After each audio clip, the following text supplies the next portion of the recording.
ma'am. This is Angelich Duruelan making my video discussion about fire and arson investigation. So, let's talk about what is fire.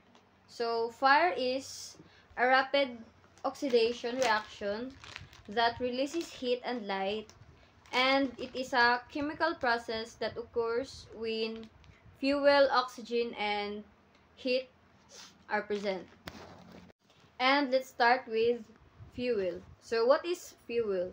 Fuel is an object that anything that can burn, like such as papers, woods, plastics, gasolines, and whatsoever.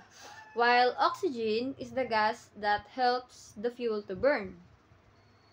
And heat is what provides the energy for the reaction to take place. So without these three elements,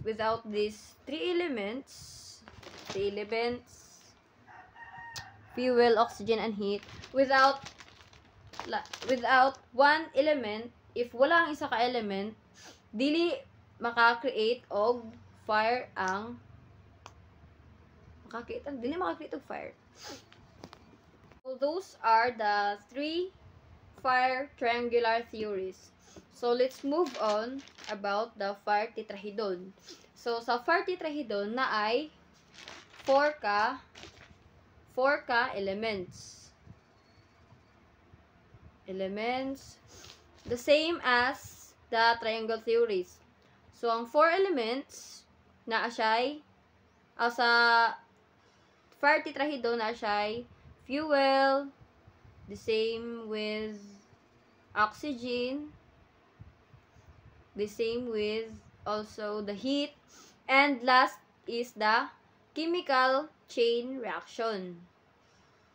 Chemical chain reaction.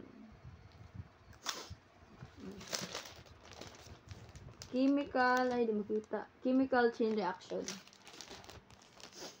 So, as what I have said, fire tetrahedron have 4 elements: the fuel, oxygen, heat, and the fourth one is the chemical reaction. So, fuel